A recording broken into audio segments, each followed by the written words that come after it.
Hello, everybody, and welcome to another episode of the Blue Abroad Show.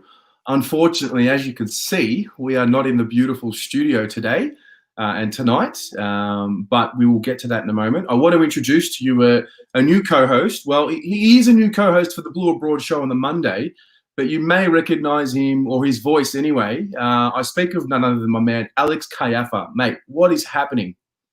Oh, not much, mate. Enjoying stage 4 life here in Victoria.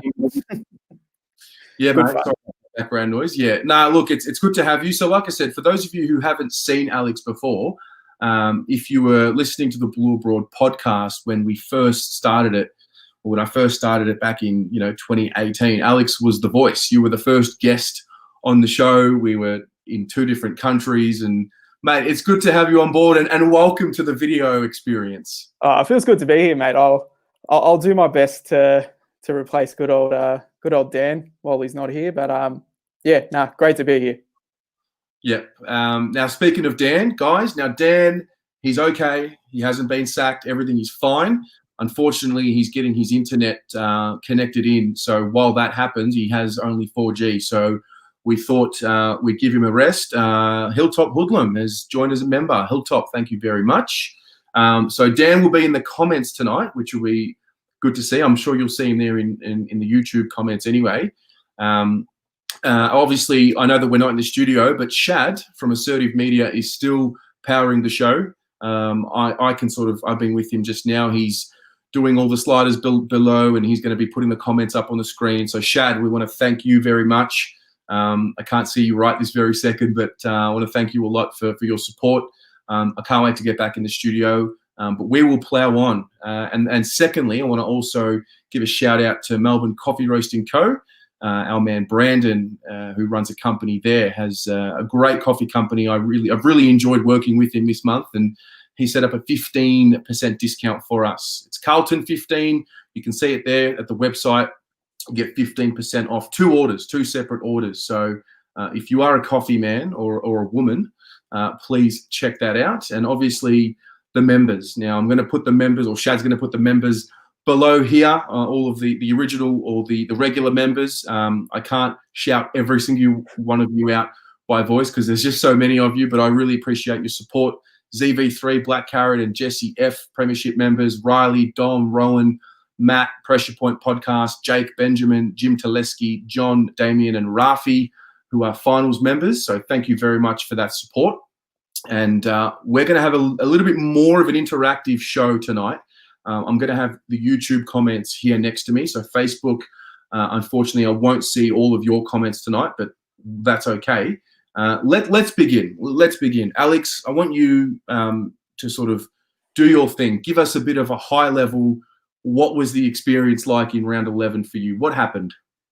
Oh, look, I thought we started off a little bit shaky. I thought West Coast were a bit on top at the start, but I think once we got into the game, I thought we were on top, and I thought that first half was probably one of the more consistent halves of footy, that we've actually played. I thought that the game was actually played on our terms in the first half, which was really promising. And I'm sure I speak for a lot of Carlton supporters where we weren't really, expecting that. We were expecting a bit of a tougher sort of period. But yeah, that first half was really good. And then, we kicked off that third with the Fisher goal, and we were looking pretty good. And then my worry was if we let them kick a goal and then let them kick another goal consecutively, how are we going to wrestle it back, and what was going to happen there? And well, we concede 5 in a row, and it just sort of got out of our reach. It's become a bit of an issue, these little momentum swings, and we just don't do much to stop it on the fly. And we just don't have much direction out there when teams do get on a run. And it's a real worry. And although we kept fighting, and we had stretches in the third where we were getting consistent, inside 50s just for no reward. That's just the way that it was. And then once West Coast got out to that little bit of a lead, we just didn't have as much to bring it back. But you got to give credit to West Coast. They're a super team. They won the grand final 2 years ago for a reason. Their list is absolutely loaded, especially that midfield. Especially in that third, they got on top, I felt, and we just could not do much to stop it. So, you got to give credit where credit's due. They're a very good team, the Eagles. Yeah, it was, it was interesting. I personally, I don't know how you felt. And those of you at home, by the way, I can now see all the Facebook comments. So all the comments are going to come up on my right-hand side here. Going into the game, I mean, I've got to say, I just wasn't confident. This was before I knew that Harry wasn't going to play, but I just wasn't confident in beating them. My main thing was, can we just put ourselves in that position that we were at halftime? Can we find a way to put ourselves in that position where we sort of forced West Coast to have to step up? We did it against Port Adelaide. Port Adelaide had to find something. And I thought, at halftime, obviously very numb. And then we get to halftime and we're up and about. And, we've done that thing. We've done it. We've forced the Eagles to go into halftime, and we forced, Adam Simpson to have to probably put a rocket up them. And I was listening to Heath Buck's review today, and he made mention of Adam Simpson's press conference after the game. And he gave us a lot of credit.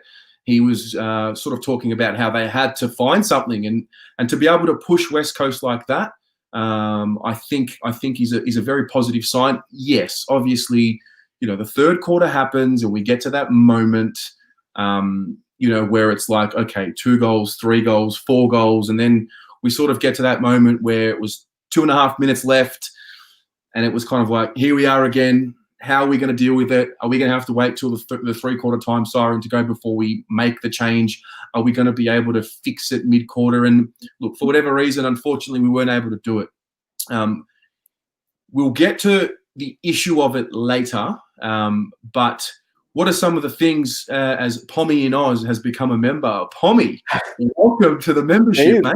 Thank you very much. Sorry, before I do that, I will get through a few more comments before we move forward, Alex. So Angus Kidman, if De Koning got holding the ball paid in front of the goal against Nick Nat, it would have put us up by 25. But then, of course, they have the same thing with the same, and it gets paid. Momentum swing. Pommy is wearing his Blue Abroad merchandise in the house. Hilltop Hoodlum, the Eagles showed their strength, and we couldn't hold up, unfortunately. That's our next step. Stop momentum of the opposing side and at least stop the scoring. Tim Wilkes, can't recall being so dangerous if we got a deep inside 50. Fisher was terrorising them. David Taylor, Blues of old is yet to be weeded out as more losses than wins seem to be the norm for the club. And that Melbourne FC handbook of how to create success is failing miserably. Where are we? Matthew McGowan, Fisher's haircut, old school sauce look, very cool, very, very good call. Yes. So, Alex, let's talk a little bit about what else were you seeing? What are some of the other themes and issues that came out from the game? Well, I loved what I saw from TDK. I thought I was listening to your play ratings today when you were talking about De Koning, and I agree. I think in that second quarter, dare I say, he got on top. He got on top of Nick Nat, and he was competing super well with him. And then, I don't know, for whatever reason, we got Pitt back in the middle. I'm not blaming Pitt. Nick Nat's a super ruck. Mm-hmm. But he was just getting beaten. He was just getting beaten. And we were too late to make the move back to TDK. And by the time we did that, they'd already killed us in the middle, which was an issue. But I really loved what TDK brought. And we've really got something there. That's a real positive. Fish being back was huge. 4 goals in your first game back after round 1 is a very decent effort, and he just showed what we've been missing. We've been missing that class. He's great around the ground. He's great at ground level. He's got footy smarts. He's got goal sense. We've lacked that, and it's great to see him back. He's 100% in our best 18, 22, whatever you want to name it. I just can't see a reason him getting dropped anymore now. So. Yeah, there's a few positive signs there. I didn't mind Cottrell too in his first game. Kid's got some wheels. Kid's got some wheels. He can run, and he's quite quick too. So, and I think it was in that first quarter he got tackled by 3 blokes and didn't go to ground. He was actually pulling them with him, which was pretty cool. So there's a bit to work with there too. So there's some positives there. It's just that little stretch in the third quarter. If we just nail that momentum stop, I think we're going to be all right. Yeah, I mean, just on Cottrell, he looked like a guy that really cared, and the one thing about him, I think you and I I believe we might have been at an open training session in the preseason. And for those of you who have had the opportunity to go and watch him in the preseason that we had early this year, the first one, not the second one, Cottrell is right at the top when it comes to all those running drills and all those laps. It's always Cottrell, Sam Walsh, and Ed Kerno. And so we knew he had the running ability in him. That's probably the least of our worries. I think the issue was can he create a contest? Can he impact at the level? He had 9 touches. I thought it was a decent debut. I thought he was at gaff. I thought it was on gaff at times, which was a great learning experience for him. And I mean, for me personally, I don't know about you, and I'll ask you the question, Alex, and everyone else at home as well. Are you okay with him staying in the side this week? Yeah, I'm perfectly fine with him staying. I think if he goes even to a wing or even goes off the half back line, I think that frees up Samo to go forward. I've said this to our good friend Mark multiple times. We need to get Samo up the ground more, because if there's any one player on our team I want kicking it into the forward line to hit a target on a lead, it's Samo. He's got a great little, I know we want him to kick it longer, but he's got a great little short kick and he just knows how to hit targets. If we can free him up to get further up the ground and be that, that designated kick into the forward 50, that's where we want him to be. And Cottrell can free him up to do that. So I'm more than happy for Cottrell to stay in. He deserves another chance. Yep, fair enough. I'll get through some more comments. Nathan Oliveri. I know results aren't going our way, but we need some perspective. We are now genuinely taking it up to some of the best teams. Our good footy is fantastic. Just need to work on bridging the gap. It's a good comment, because it all comes down to where we've come from and where we are now. We've moved out of basket case, can't compete, not just not good enough to even, compete. We were just hoping that we wouldn't get belted by 10 goals only, 12, 18 months ago. Now we've gone into this stage of we can compete. We probably just can't compete for long enough, and we're patchy, and it's the hallmarks of the side that we are. I think it's fitting for who we are right now. We're playing like we're inconsistent. Our good is good, our bad is pretty bad, and there are leadership questions and there are things like that. The one thing about the leadership, and we spoke about it last week on the show, a lot of the captains who go on podcasts or do media conversations, they all talk about their first couple of years as captain. It's such a change up, because you're not just focusing on the game anymore, and there's so much more to it. You've got to discipline players. You've got to go do those meetings, and it can drain the energy out of you. Now, I don't know if that applies for Cripps anymore, because he did it for a full year last year, and obviously Doherty gets added to the mix this year in an on-field capacity. Doherty's coming back from his own challenges, and if you're someone that knows, a thing or two about knee reconstructions, it's you, mate. So, how many recos have you had? I've had 3 knee recos, mate. Not fun. 3 knee recos. So, as someone, obviously you're not playing in the AFL. What's it like in everyday life just to, recover from that? It takes a little bit to recover, that's for sure. It's not like your usual, if your knees are fine, where it takes a day or 2 to recover. Especially if you've done 2 or 3, it takes those extra couple of days to, get the muscles moving again and get it all recovered. So it does take time. And, I was surprised, and I'm sure plenty of us were surprised, just how well Sam Doherty actually started the season. He was starting in All-Australian form. And I think the 2 years off is just catching up with him now, which is sort of what we were going to expect as well. So now I think he's doing a great job, and I think he's just still building into himself to get that confidence in the knees again. So I think 2020 is the year just to get that confidence, and then I think in 2021 for Doherty, we'll see him really, really push on again. Yep. Another issue that came up, and Damien has just mentioned it right now in the comment. He's saying that Teague said in his presser that there was no spot for Fish in the middle. I wonder if he thinks the same about Samo. So I want to unpack this a little bit. So in the press conference, if you haven't watched it, I highly recommend you do. It was you don't really get insight like that usually in a press conference. It's usually the standard questions and the standard, straight bad answers. But he spoke about how they've told Fisher, hey, we want you to be a small forward. And that's not something that he wanted to do or maybe didn't see himself doing. And that's fair. That's probably we drafted him as a midfielder, I think. So he had that feedback. He went away. Isolation period happened. He calls Teague, and this is all coming in that press conference. He calls Teague in the isolation period and says, you know what? I'm in. I want to be the best small forward I can be. And then if that creates opportunities in the midfield, then so be it. What does that say to you, Alex? And for you guys at home, what does that say to you about Zach Fisher and the mentality? And do you agree with the fact that we want to play him as a small forward? Buy-in is so important. Where great teams have each and every player on that list buying into something or buying into a system. So that's a great sign that although we know Fisher wants to be in the midfield, him buying into being a small forward and wanting to be the best small forward he can is what it needs to be. And, you know, as we're not coaches, we just see it from afar. Teague must see something in him that he wants him there. And personally, I think he plays his best football in the forward line. You know, if we can put him on a half forward flank where he can move up the ground and then also be a threat, you know, moving forward as well. Because as I said, you know, earlier, he's great at ground level. He's got good football smarts. He's got goal sense as well. He just knows where to be.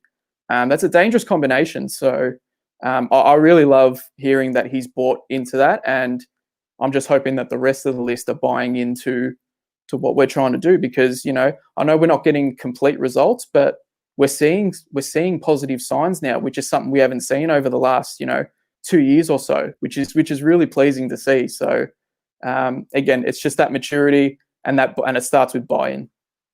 Yeah, I'll get to a few comments for what everyone else thinks. Black Carrot says, if Fish can kick goals like that, keep him there. Hilltop Hoodlum, Fish replied, he's going to be the best small forward in the game, so at least he's strong-minded. Matko Musselin, hey guys, Samo needs to be played in the midfield. His kicking skills are great on both feet. Do you know how long Jack Martin is out for? I'll answer that quickly. I don't know how long he's out for. I can only assume it's going to be a few weeks. Black Carrot, Fish is that ideal player for the deep, over the top, inside 50 entries. He has the pace and the goal sense. I like that a lot. Hilltop, he backed it up with the 4 goals. Andrew Bakes says, I think we should put Doc in the middle just to change it up a bit with Samo and Setters and maybe Kennedy. Leave Cripper forward a bit. What do you guys think? We'll get to that for sure. Rob Galicio, Terry, great show. They are both midfielders, him and SPS. Andrew Fleischer, Fish and Crip still sharing a joint. I don't think they are. Obviously, when we're not in lockdown, I think they've moved out. Damien made a really good call here, which I've just missed. Where are we? Damien. There's a few flocking in. Hopefully it doesn't mean Fish goes back home for more midfield opportunity at the end of the year. I saw that comment, Damien, and I won't lie. When I first saw Teague say that in the presser, my initial reaction was great. Buy in, love it. You know, the attitude, winning mentality, all about the team. My next thought was, gee, if I'm Freo, if I'm West Coast, and I know that he wants to play as a midfielder, you know, I'm throwing an offer to him. But maybe we shouldn't talk about it too much because you don't know who's watching, and we might give some people some ideas.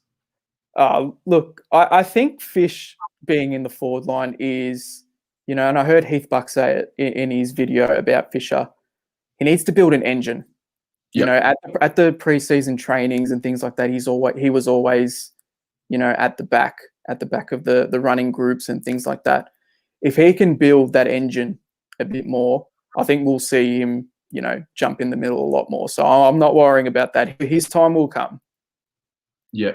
I just hope it hasn't been an advertising, an advertisement. So those are little things there that I noticed. I want to also shout out the fans as well. We played West Coast in Perth, and it's funny. I hear them really clearly through the screen, particularly when umpiring decisions don't go our way.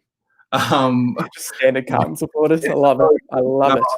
Again, for those of you who were at the game, fair play. You all expected it to pelt down with rain, and it didn't, which was interesting in itself. But yeah, Pommy says here, thoughts on Papley. For me, we need a ball-using mid with calmness and strength.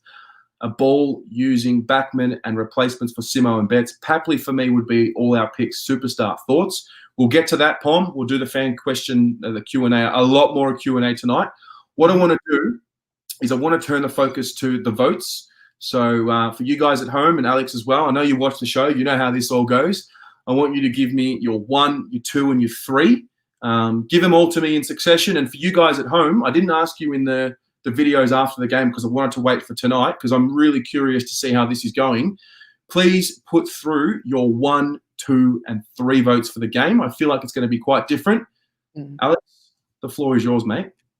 1 vote, I'm going Sam Walsh. I think pretty sure he had the 20 touches. He kicked the goal. He's another one buying into a system. He's moved out of the middle. He's on a wing now, and even though he had a bit of a slow start, he's starting to find himself again. And he just kept popping up yesterday, and I thought he was just really consistent in what he was doing. So I'm going to give him the 1. 2, I'm going with Fisher. 4 goals on return. That's not a bad little return. Can't complain with that. And he was just always in and around it in the forward line. So very deserving of that too. And my 3, I'm giving it to Liam Jones. Besides one little passage where he probably should have punched it out of bounds instead of going for the mark, which led to the first Kennedy goal. Apart from that, I thought he was awesome. I've banged on about him the last couple of weeks that he needs to step up, and he stepped up in a big way against West Coast yesterday. So, that's my 1, 2, 3. Yep, fair enough. I was very similar. I went 1 vote for Walshy. I went 2 votes for Jones, and I gave Zach Fish the 3 because he played as a small forward, because he embraced it, because he kicked 4 goals, and he brought that. I'm sure all of us at home who were watching, I'm sure that halftime siren going brought us a lot of joy. I don't want to obviously talk on behalf of anyone and assume, but I'm going to assume. I'm going to assume at halftime we're all up and about, and I think he was a big part of that. Lots of votes coming in here. Woof. Costa, Fisher, Walsh, Kennedy, Wildy, Fisher for 3, 2 for Kennedy, 1 for Jones. Andrew Felicia, Jones 3, Fisher 2, Kennedy 1. Rafi says 3 for Fish, 2 for Kennedy, 1 for Jones. Scott Gawley gave 1 to Tom DeConing, 2 to Jones and 3 to Fish. Shad Daddy says 1 to TDK, 2 to Fish, 3 to Jones. Jack Catalano, 1 to Walsh, 2 to Jones, 3 to TDK. Love it. He's rewarded the young fella. I love it. Sam Gaetano, 1 to Jones, 2 to Kennedy, 3 to Fish. Pom says 3 to Fisher, 2 to Walsh, 1 to Setters. Love that, Pom. Sean Costello, Fisher for 2, Walsh to 1, Weeders for 3. See above. I've missed that. Sorry, mate. There's so many flocking through, so I've missed that. Pete Burdett, 3 to Jones, 2 to Fisher, 1 to Kennedy. Kano, you're going to do Insta Live, Terry. Not tonight, Kano, mate. Facebook and YouTube, but we will get the Instagram lives going this week. Stay tuned. Don Pangrazio, welcome from Osaka. He gave 3 votes to Walsh. Mike says 1 to TDK, 2 to Murphy, 3 to Fish. Not tonight, Mike. You're not getting me tonight, my friend. Paul Harvey, 1 to Walsh, 3 to Fisher. Neck Minute says 1 to Kennedy, 2 to Fisher, 3 to Jones. Yeah, I like that. And another comment here from Christian O'Neans. We've been asking Kennedy to step up in the midfield to help Cripps, but yesterday he stood up to fill the role Cripps was lacking in.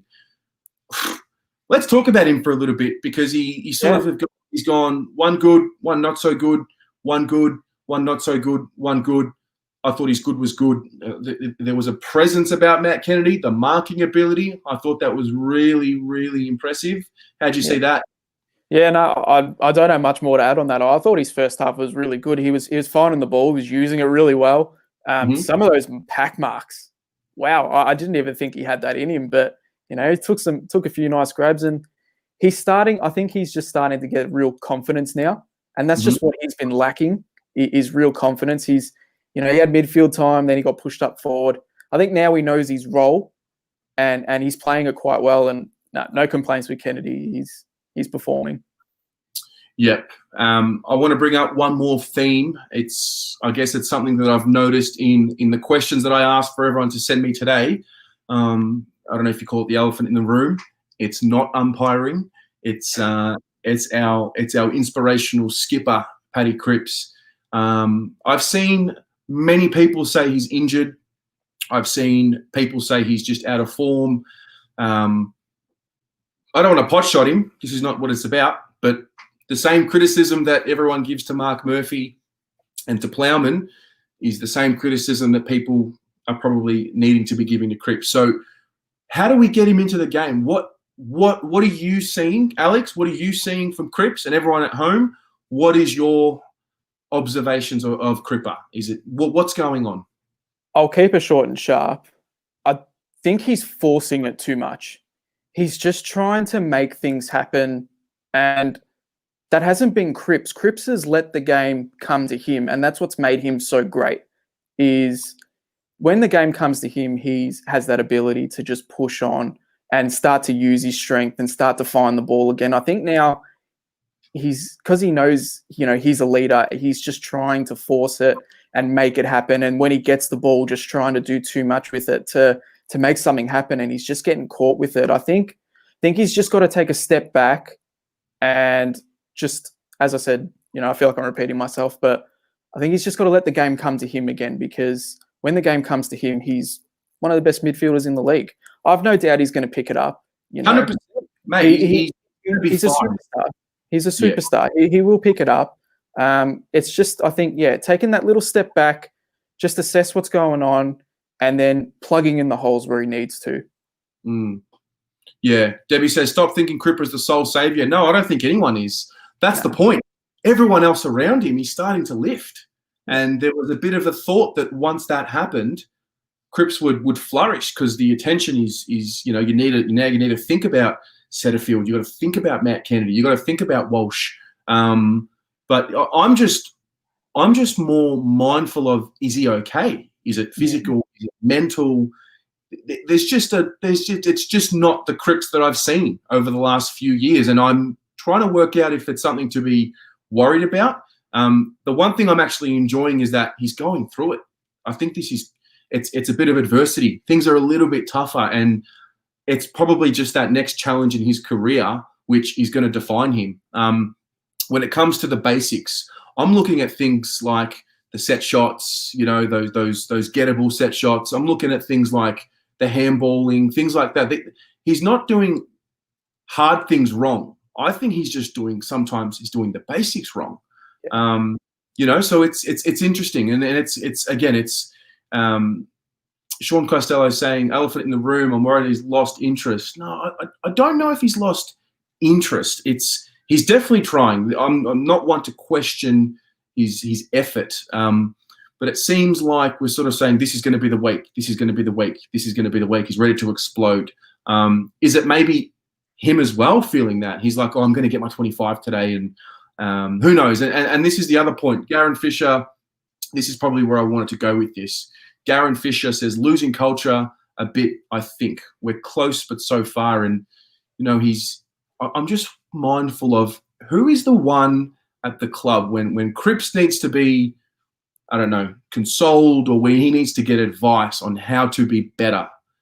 Who is that player? Who is that person? When do you have any older siblings, Alex? No, I'm the oldest. So you're the oldest. So am I. So we don't have that older influence to say, hey, just sort this out and steer you in the right direction here. And you sort of got to figure it out on your own. I kind of feel that a little bit with him. Like, who is the big winning influence who's won it for him, who's won games, who comes from winning culture, winning habits, who can pull him up? I am mindful of that a little bit. There's one particular person we have on that coaching personnel that has had winning experience, but I mean, we're talking about Luke Power here, three-time premiership player with Brisbane, one of the greatest teams, to play the game. But that's the issue, is we just don't have many of them. And, from the players and the coaching staff too, we just don't have that premiership experience that have been there at the top of the level and just been there and done it. And, I've said this numerous times, we need to start getting people in now that have had premiership experience, that have been there, even if it's not premiership, that have been there in the thick of finals, that just know what it takes to push to the next level. Unfortunately, right now, we just don't have many on that list that have that ability to just take the game upon themselves and go for it, take the game by the scruff of the neck. So I think that's what we really got to start targeting, from here on out, and it'll really set the direction that we're going. I reckon a year ago, you, Mark, and myself did a podcast talking about, and I went through the assistant coaching panel for everyone and who was there. And at the time, obviously, Luke Power wasn't there. And, I tend to agree. I look to a guy like Luke Power, who's been there and done that. I've seen a lot of people here talk about Juddy. He's sort of there as a phone call, but he's not obviously there in the hub. But I agree with you, and for me, it's one or the other. It's kind of like, do we bring in that premiership experience, that one or two players who've been there, done that, they know the habits, or do we play the long game and wait for these guys to learn? It's going to probably be a longer process. You look at Richmond as the example. They had to learn and fail over and over again until they succeeded. And I just I'm sort of here and there. Do you know the one thing that Richmond changed though, and starting in 2017, they almost did a whole new coaching revamp, basically. They brought in Mark Williams as the lead assistant with Hardwick. They brought in Lepic, another Brisbane, superstar. I can't remember the exact others, but those two are the ones that really strike out. Williams won with Port in 2004. He beat that Brisbane team. Lepic has got that experience. He coached Brisbane as well back in the day as well. They brought in guys that have been there and done it and won and have got new ideas. And you just saw the change straight away. I want to throw that out to everyone else. Is that the changes we need? Do we need like a coaching revamp where we keep Teague and Luke Power and we start trying to get guys in that have had that premiership experience that can bring new ideas and new, sorts of motivations to this group? Because I think maturity is the thing that we're lacking now, and that experience coming in could help that maturity. Yeah, it's an interesting one. I don't know how that's going to play out, but I really was buoyed when I saw that Luke Power was joining. When I look at a guy like Sam Mitchell as an assistant coach, gosh, I'd love him. As a stoppages coach, that's a guy that knows a thing or two about a stoppage and winning flags. And maybe it's one of those, the grass is always greener on the other side, and it all sounds all great. But yeah, these are just issues and questions that I feel like are popping up for sure. Yeah. I mean, the Sam did. I don't know if you guys heard on Twitter. I don't know if you heard it on Twitter as well. It says, did you see the Hawthorn video with Sam Mitchell doing the one-on-one review with Warple? I have not. There's a video on Hawthorn's Twitter, and it's Sam Mitchell doing his one-on-one review with Warple, and you actually get to listen to the whole thing that he's doing, and he's not actually telling Warple what to do. He's saying, "Look at this clip. What are you doing wrong?" He's actually making Warple be made account and be made aware of what he's doing wrong, and then he's giving him the advice that he needs. And I thought it was a great listen, and that's something we need. Mitchell, one of the best midfielders to ever play the game, and one of the smartest footballers to play the game too. That's just my thought behind it. I'm not sure if others will be with it, but I just think that we need that experience now. Yep. Jake Marino says we need premiership experience. We could really use the help that these experienced heads could provide. Steve Orr, Gary Ayres would be an amazing addition. I love that. Love that. Pom says, oh no, it's a Monday. It wouldn't be a Monday without a Pom's big call. So here it is. Now that Cripper has lost a load of weight, do you think, and it's left field, maybe Cripper could benefit in the off-season working with Judd one-on-one? He redeveloped his game as he got older. Yeah, Juddy was interesting. He went from speed to strength. So Cripper's gone from brute strength to, he just seems to not have as much of that brute strength naturally, because we wanted to get him to run out games a bit better, and maybe it'll help us with him in the long run and finishing out seasons, because he used to get to round 15, 16, and then he'd just be hanging on, it would seem. So that's an interesting one. Where are we? Ari Stamadakos. This season is the best learning curve ever. Close losses, close wins, big losses, getting stiffed by umpires, grinding out games. Next season will be better in terms of closing out games. Can't help but feel that for sure. Andrew Fleischer says, Kuda. I'll tell you what, I reckon Kuda could show these boys a thing or two about how to win the ball. I'd love Kuda back there. I'd love Fev teaching these blokes how to kick a goal. Love, and I think I just saw a comment just before, would absolutely love Diesel back there again, working with that midfield group and getting them up to scratch as well. That's the experience that you need. Yeah. Let's move on to round 12. So we're going to play. Well, we're going to play Freo and then the Suns. But let's look at Freo. Not so much about how to beat Freo. I don't want to preview it too much, but I want to talk a little bit about for you, Alex, and for you guys at home. Are you making changes? We know that Jack Martin will probably not play, given you usually when a guy goes out early and doesn't finish the game, you can pretty much suggest that he's not going to play the week after. So we think Jack Martin will come out. We were told that McGovern is ready by Teague in his press conference. So talk to me about, are you making any changes? And if so, what are they? And for you guys at home, this is the time to put them in the comments and I'll read them out. Well, obviously Martin's probably going to be out. I've heard a good review. Loss, by the way. Pardon? Big loss, by the way. Yeah. Oh, it's a huge loss. And we missed him yesterday, clearly. It's just his work around the ground and his ability to just break away and, take a big mark where needed to. So, it is what it is. Injuries happen. He's obviously going to come out. I wouldn't mind seeing Paddy Dow come in to be that man to replace him. Heard some good things that he played well in the scratch match. So love to see him get a chance again. I'm not sure what the deal with Pitt is at the moment, if that finger's all right or if he's broken it or anything like that. But if he needs to be out, I'd assume that it'll either be Mackay if he's okay, or it will be McGovern. It'll be one or the other. And I think that's about it at the moment. So Dow for Martin? Yeah, Dow for Martin. And if Pitt's out, probably you bring in a McGovern if he's fine to go. A bit unknown with Harry because it just happened. Like he's all of a sudden he was out. So if Harry's fit, I'm assuming you'd probably want him in the side. Yep. Who would come out in that case? Oh, that's a tough one because I don't think you can't drop TDK after that game. I wouldn't have thought so. Yeah, no. If I wasn't selected, there's no chance I'm dropping TDK. That's a tough one actually because I actually can't answer that right now off the top of my head because he's most likely to come in would be for a Pitt net if he's out. I'd say if we want to go another tall. But other than that, I don't know. What do you think? That's fair enough. I'll get to. I think he would play. I think in that situation you would bring out Cottrell and then bring Harry in. That was the situation. So that's if Harry's fit. I threw a curveball at you just to see how I could get you on your toes. No, that was very on my toes. I had absolutely no idea because I'm trying to think off the top of my head. Who's in that forward line that we can take out and. Nothing sprung. So let's go to you guys at home. Please put your ins and your outs so I can get a bit more context.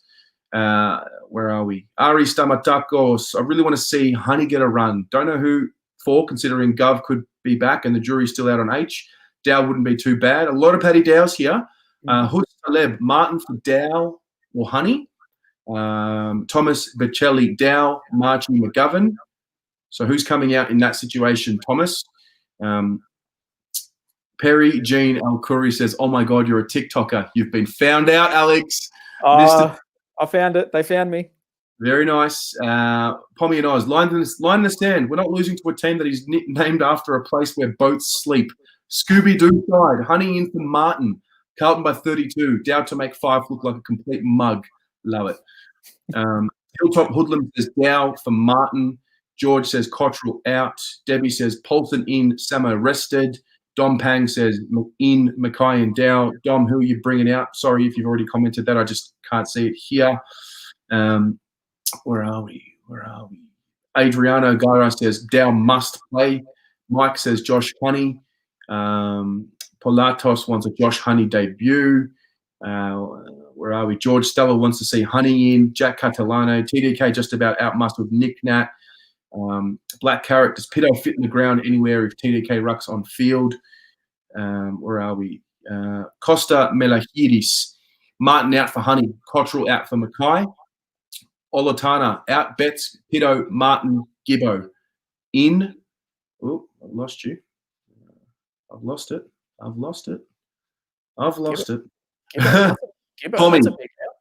Pommy says, Cam Polson running down the wing. Tom and I love a bit of a chant, mate, so you'll just have to get used to our Bit of the shenanigans. soccer. Yeah, no, all good with it. Yeah, but it seems like, I mean, what we know about the reserves is we know that Dow played well. And when I say reserves, I don't know if you guys have seen the highlights, but because I saw the clip and I wanted to, take a clip from it and post it on Instagram or Facebook. And then I saw that they were playing with the Oz kick goals. And I was like, okay, it's a hard one for me. But I was pleased to see Caleb Marchbank return. And that's my next question for you guys. Starting with you, Alex, and everyone at home. Caleb Marchbank, if he's fit and 100%, do you bring him in? And if so, who's coming out? Is this where Simpson makes way? Is this where we start looking toward, guys like Simpson and, potentially Murphy, Cruiser, Casbolt? They're probably not going to be in our next premiership side. And it's, as great servants as they are, it's just what it is. If Marchbank's 100%, I'd really consider bringing him in for a Simpson, because he can play that role as well. He's got a great set of hands on him. We know he can go back with the flight, and he's got courage, just exactly like what Simo can do. I'd be calling for that change if Marchbank is okay. Yeah, it's an interesting one. Do you then worry about being too tall as a defence? It's not West Coast make it work. They do. So, they show that, if you've got a big backline, you can still make it work. And Marchbank's no slouch. He can actually run, and, he's got some good movement about him too. So I wouldn't worry about that too much if Simo does make way and he does come in, because, he can run just as well. Yep. Josh Clev says Marchbank for Simo. Pilatos wants Plowman for Marchbank in that situation. Hilltop Hoodlum says Simo as well. Adriano Gara says Simo. Joe Pace says Willow would come out. Adam Gould believes that Simo needs a week. Kenny Nine believes the same. Thomas Bocelli, March is an automatic. Simo or Plowman. Trav Price, Marchbank isn't slow. Paul Harvey, Marchbank has played enough games. Josh Newell says, I rate Willow. I personally can't see him coming out. Where are we? Neck Minute says Dow and Honey McGovern in, Martin Pitnet, Murphy out. I'm a big Marchbank fan. I think he is 100% in our best 22. Interceptability, and for me, when I look at this defensive group, when they were at their best, it was that 2017 group, when Doherty was playing before the knees. And Caleb Marchbank, the synergy with him and Wiedering, but particularly with him and Plowman, I think they complement each other very well. And a lot of people are talking a little bit about Plowman out for Marchbank, and I've had people ask me, you have to pick one. I think they are a two. I think they're a tandem, and I hope that we get to see a little bit of that, and we all get a little bit more reminded about that 2017 synergy that we had. What do you think? Yeah, no, I absolutely agree. Plowman's a scapegoat in that backline for whatever reason. I don't know why. I know he's made some mistakes. Every player makes mistakes. If we're going to do about that, if we're going to worry about that, drop the whole damn team. You know what I mean? So, no, I've enjoyed Plowman this season. Again, he's had moments where it's been a bit questionable, but I think more times than not, he's actually been one of our better defenders this year on a consistent basis. So he stays in, and yeah, Marchbank and Plowman together. I think that really works, because you got Wiedering there too, and you got Jones who can, push up the ground and play on those bigger sort of forwards as well. So yeah, I'm happy to see Plowman and Marchbank in there together. I think they'd work well. Yep, fair enough. All right, guys, let's move on to the Q&A part of the show. So this is all about you guys. All your questions, now is the time to ask them. I'm going to go to the pre-sent questions on Instagram and on Facebook, just to guide us. So if I'm looking away from the screen, that's what I'm looking at. There's quite a few on Instagram. Where are we? Helena Petra is asking, does TDK take over Pitto by the year's end? What do you think, Alex? And what do you think at home? Do we think Tom will be that number one ruckman by the end of this year? If he's healthy, yep. Absolutely agree with that. And, he showed yesterday, if he can keep up athletically with Nick Nat, who's arguably the most athletic ruckman in the entire game that we have, that can only mean good things. So I'm all for that call for sure. I think he will overtake Pitt by year's end if he can stay out on the park. That'd be massive for us, I think. I really do. I think that'd be a huge step forward for us. Yep. Sure. Helena, there you are. Olive VO05. If there's one area of the game that the Blues could improve immediately, what is it? Oof, I like that one. That's a very good question. I think it's top of the list. What is priority number one for what we need to improve on? I think it's our entry inside 50. I think that's our biggest thing. And especially we saw yesterday when momentum starts to go the other team's way, we revert back to that. Let's bomb it inside 50 and just hope and pray for the best. I think we need to just fix that up and lower the eyes a little bit and start, if we can get that game under control and put even more score on the board than we are now, that's some good signs. I think we're going all right in the middle. I know we definitely need some midfielders, but I think we're going okay there. Our defense, it stacks up, well most of the time. So, I think entry inside 50 is probably my biggest thing. What do you think? Look, I think you've got a lot of people who have agreed with you here. Let's have a look. Pom, seeing we all seem to agree we need to go to grab an elite player in the trade period. No, you're both NBA fans. Do you think we look at playing youngsters to pseudo tank knowing we could get a higher pick? Losing breeds losing. That's I know Philly, case in point, trust the process, but losing culture, let's get an NBA discussion because you and I will stop. I'm sick of the tank talk. We're not a tanking team anymore. We might have been in the past. That's not us anymore. We can't be that anymore. If we're going to go get to the levels that we want to, tanking is just no more now. It's time to start getting real. Yep. Perry Jean El Curry has asked this question about 9 times. Why aren't you posting on TikTok, Alex? Why aren't I? A few personal reasons, that's why. I will be back on there at some point. Don't stress. Just having a little break from it. We love it. This is a really good one from Dane Rawlings, and it's just one of those difficult questions that we've got to ask. 2 things. Number 1, who should we be targeting with winning experience? This has been discussed over and over, but the weekend shows we need experienced winners. Let's start there.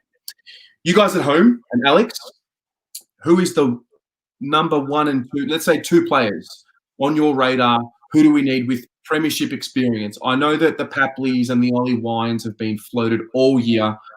Josh Cleves, I'm going to shout you out because you love that talk, and I do too. But I've spoken about it over the last few weeks. Dan and I had a great chat about it. We've been talking about it for a while now. He spoke about like Nathan Broad. I'm of the opinion that we need to go get someone from a West Coast or a Richmond who can just be that, I've done it. I know what it takes. I've got the habits. Yeah. I looked at Brad Shepherd on the weekend. I liked him. But for you guys at home, who is the winner? Who is the winner that you would bring into the side? Well, for me, I wouldn't consider him a premiership winner, but he's just recently gone to a grand final, and I think it's the big fish that everyone is going to be chasing, and that's something that we will need is that polish inside midfield, and that's Josh Kelly. Oof. If we can pick up, I don't know if it's going to happen, but if we can pick up someone like a Josh Kelly, I think that just takes our midfield to a whole new level because he can hit targets with the best of them. And, I know there's just so many different players we could, come out and say, but for me, I would love a Josh Kelly at Carlton. I think he would also be good, and I know Pom's watching. Pom, I think Josh Kelly would be good for more than just on field. I think the Josh Kelly chant would be the exact one. The Josh Kelly running down the wing. Absolutely perfect. Yeah. Josh Clave says Williams and Broad. Zach Williams. Weldy believe we do need to have a trade haul this off-season. Thomas Bocelli says Dusty. That would be absolutely amazing. Certified THC says his name is Papley. He plays for Sydney. Ian says Wine is not good enough. Rafi and Daniel say Zach Williams.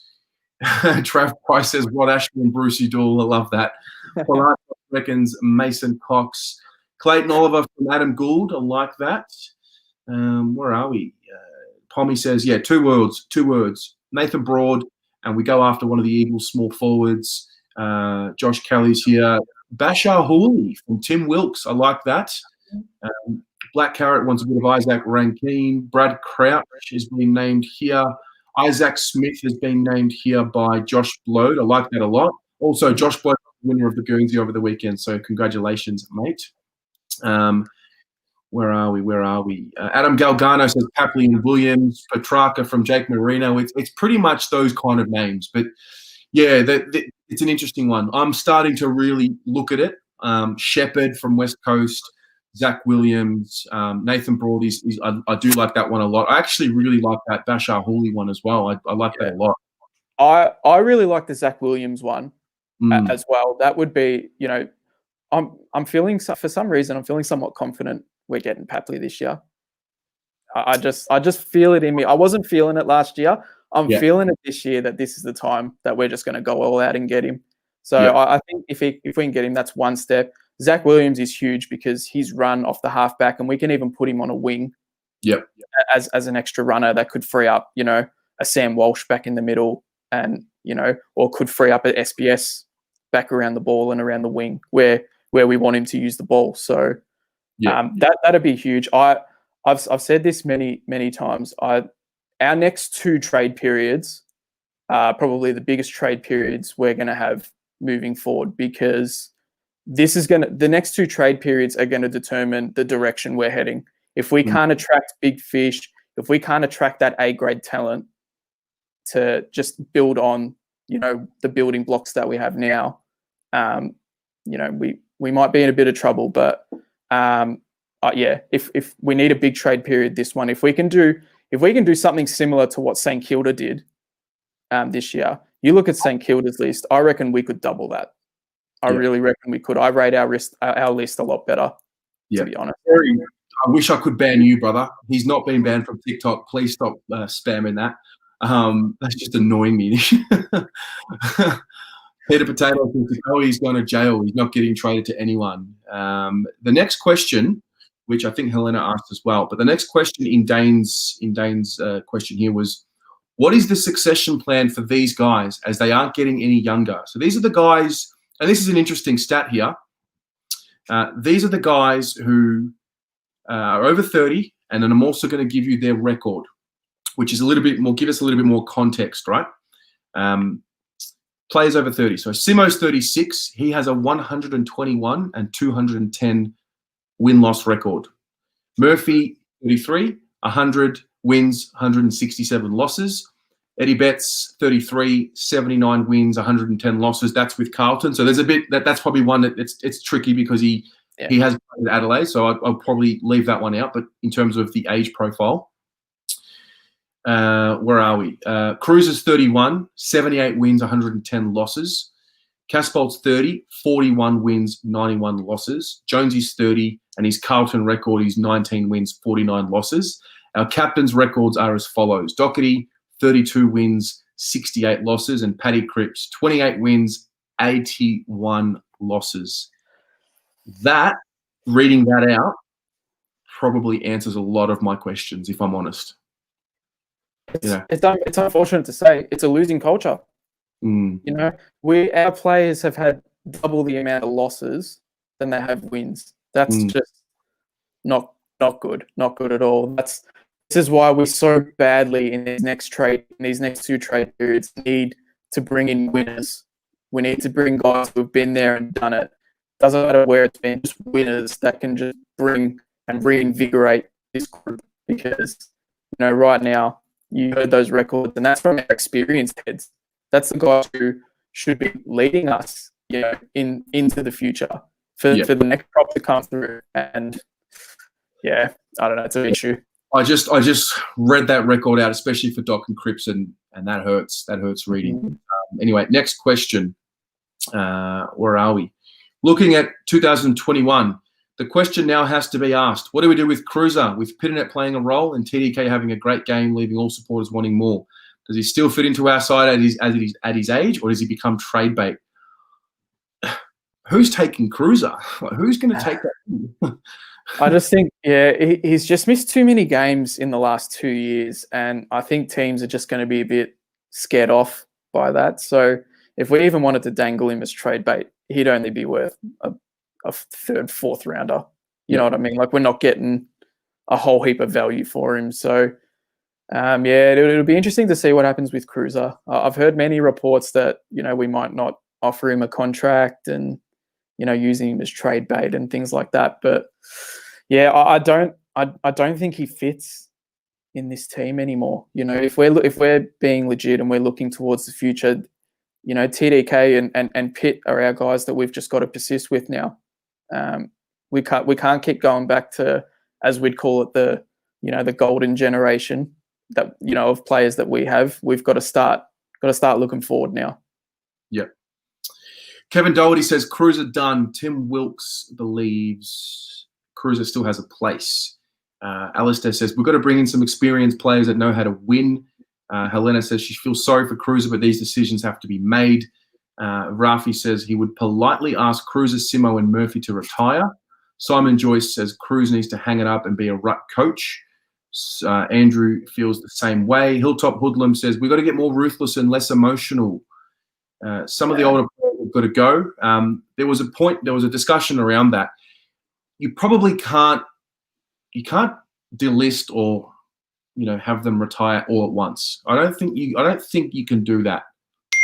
It's got to be a gradual thing. I don't believe you can do that. I think it's got to be done slowly. Brandon, shopping list, inside Bull or outside Silk? That's an interesting one there. Let's go to a few more questions before we finish up. I think it was Ave New. Where is he? Prediction for where and how we'll finish the year from here on at 4 and 6. Everyone at home, how many games are we winning this year? Alex, how many more games are we winning, and how many games are you satisfied with? I think we can still win 8 games. I think we can still win another 4. We've got Freo this week, very winnable. We got Gold Coast the week after, very winnable. We still got Sydney to play, very winnable. And if we can take a scalp from, a Collingwood, we've beaten Brisbane last year. Who's to say we can't do it again? If we can scalp one of those other big names plus those other 3, we get 8 wins. That's an improvement on last year already. Yeah, I agree. I think those four games that we've mentioned just then, Freo, Gold Coast, Adelaide, Sydney, and Adelaide as well. So actually, if we can win 4 or 5 of our upcoming games, that's already massive improvement. We've got those 4. We've got a Collingwood, we've got a GWS, we've got a Brisbane. I might be missing one there, and I believe we can compete with the good sides in the competition when we're healthy. Is another one as well. So if we can take a scalp there and win the games that we're supposed to win, it's the margin for error is starting to narrow. But when you think about it, so at this point in the year, when the season was supposed to have been, we would have been thinking second half of 2020 is going to be a pretty big one. We're going to get a lot better. Very similar to that. I don't want to compare too much to Brisbane, but just that trajectory. We started to do some things in the first half of this year, some tight losses, some learning experiences, and then by the second half of 2020, I would expect us to have gotten better, but also physically not have guys on this list who, when they come in, they're too small. So I'm looking at 8 wins. That's for me. I think 8 wins, and we can look at it, and you never know with Collingwood, especially the way they're going now. We could be getting up for Collingwood. They've got a fair few injuries at the moment, and they're just not. I don't know. There's just something about them. They're just not very Collingwood on at the moment, and how we're playing. If we can just manage consistent 4 quarters against them, I'll tell you what, we match up quite well on Collingwood, and we almost beat them last year. If it wasn't for that last 10 minutes of that game, basically, we were well on top for a fair chunk of it. So yeah, we got chances. Shad's asking here, if we lose to Freo, how concerned will you be about where we're at? Well, let us lose to Freo first, and I want to see how we play before I make that call. We'll see how that one goes. The other person I need to also thank is Joseph Adamo, who did the review and the preview for this week as well. Stats man, very in depth. So I want to thank you for that. If you guys haven't checked that out, it's been posted as a note on the Facebook page. So yeah, Miles Goulden played footy with this bloke, superstar footballer. Tez, we don't need a superstar. We could have had Jared Lyons for nothing. Someone like Sam Menegola you can get for not heaps. A good, big, tall mid could do the trick. I don't mind that.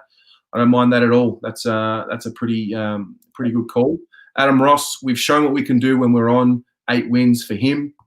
And that's kind of where we're at. So that's the show. Alex, mate, I gotta thank you for your company. You know, it's a void, you know, without the POM.